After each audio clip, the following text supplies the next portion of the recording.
ایمان کا حصہ ہے، اسے حاصل کرنے کے لیے میں اور آپ کبھی کبھی حضور صلی اللہ علیہ وسلم کا تذکرہ کر لیں اور اس سے محبت مل جائے، یہ بہت نادانی کی بات ہے۔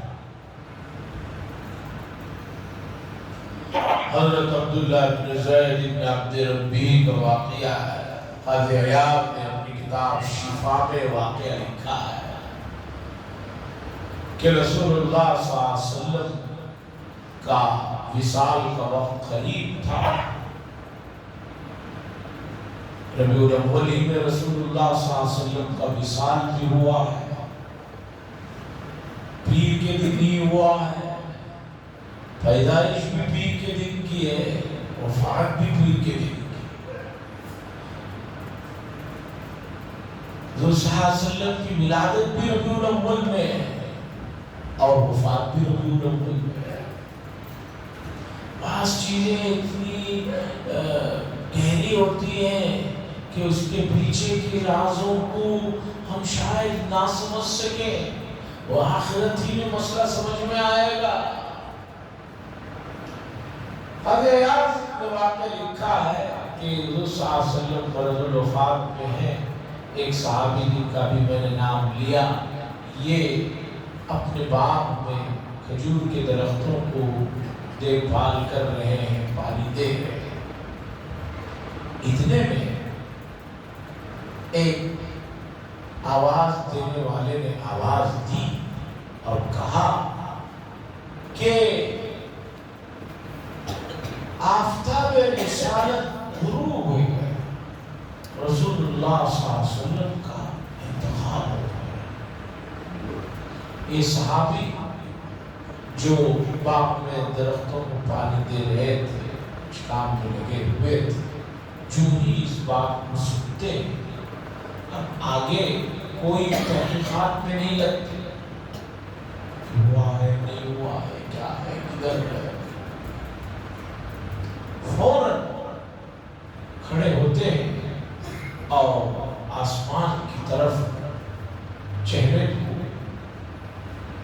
کرتے ہیں اور ہاتھوں کو اٹھاتے ہیں اور اٹھا کر کہتے ہیں کہ اے اللہ، تیری سب سے بڑی نعمت کہ تو نے مجھے دیکھنے کی طاقت عطا فرمائی، بینائی عطا فرمائی، آنکھیں عطا فرمائی، یہ سب سے بڑی نعمت ہے۔ حدیث میں بھی ہے کہ اللہ تعالیٰ اگر کسی کو نابینا پیدا کرتے ہیں تو اس کی سب سے قیمتی چیز کو اللہ نے اپنے پاس کر لیا ہے، وہ اگر صبر کر لے تو اسے اس کے بدلے میں جنت ہی ہے۔ آنکھیں بڑی قیمتی ہیں، کبھی اس موضوع پر گفتگو ہوگی قرآن و حدیث کے موافق، اس لیے کہ آج آنکھوں کا استعمال بہت غلط ہو رہا ہے، اس نعمت کو غلط استعمال کیا جا رہا ہے، تو اس پر بات ہوگی۔ تو ان صحابی نے کہا یا اللہ، سب سے قیمتی چیز جو آپ نے مجھے دی وہ یہ آنکھیں دی، اور یہ آنکھیں مجھے اس لیے پیاری تھی کہ میں ان آنکھوں سے رسول اللہ صلی اللہ علیہ وسلم کو جب چاہے روزانہ دیدار کرتا تھا، جس سے میرے دل و دماغ کو سکون اور خوشی اور ٹھنڈک ملتی تھی۔ اے اللہ، اب جب تیرے پیارے نبی اس دنیا میں نہیں رہے تو اے اللہ مجھے ان آنکھوں سے کوئی اور چیز دیکھنے کی بھی خواہش نہیں ہے۔ اے اللہ، تو میری آنکھوں کی روشنی کو، اس کی طاقت کو سلب فرما دے۔ اقبال صاحب نے کہا ہے بات جو نکلتی ہے دل سے اثر رکھتی ہے، پر نہیں طاقت پرواز مگر رکھتی ہے۔ جس جذبے سے ان صحابی نے دعا کیا، فوراً اللہ تبارک و تعالیٰ نے ان کی اس محبت کا جو ہے قبول کیا اور ان کی آنکھوں کی روشنی ختم ہو گئی۔ حضور سے محبت کے دعوے تو بہت لوگ کرتے ہیں، لیکن جو ہی بات نماز کی آتی ہے گھبرا جاتے ہیں۔ حضور سے محبت تو بہت کرتے ہیں، جب کہا جاتا ہے کہ میں حضور کے جیسا حلیہ تو بناؤ، لباس میں، وضاقتہ میں، شکل میں حضور کی جیسے بن جاؤ، گھبرا جاتے ہیں۔ حضور کی محبت کا دعویٰ کرتے ہیں، جب گناہوں سے بچنے کی بات کی جاتی ہے، بڑے بڑے گناہوں سے، چھوٹے بھی نہیں، بڑے بڑے چلی آتی ہے تو محبت دھاگ بن کر اٹھ جاتی ہے. اس طرح کی محبت سے کوئی نتیجہ نہیں، کوئی فائدہ ہونے والا نہیں ہے. اللہ سے دعا فرمائے اللہ تبارک و تعالی رسول اللہ صلی اللہ علیہ وسلم سے کامل و مکمل ایسی محبت عطا فرمائے کہ پوری زندگی آپ کی لائی ہوئی تعلیمات اور شریعت پر ہمیں عمل کرنے کی توفیق اور سعادت مل جائے. وآخر دعوانا الحمدللہ رب العالمین.